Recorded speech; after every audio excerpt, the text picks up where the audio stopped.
துதிப்போர்க்கு வல்வினை போம் துன்பம் போம், நெஞ்சில் பதிப்போர்க்கு செல்வம் பலித்து கதித்தோங்கும், நிஷ்டையும் கைகூடும் நீ மலரருள் கந்த சஷ்டி கவசந்தனை, அமரரிடர் தீர அமரம் புரிந்த குமரனடி நெஞ்சே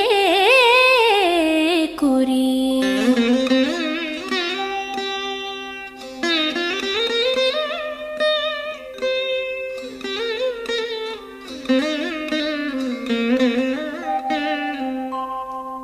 சஷ்டியை நோக்க சரவண பவனார் சிஷ்டரு குதவும் செங்கதிர்வேலோன் பாதம் 2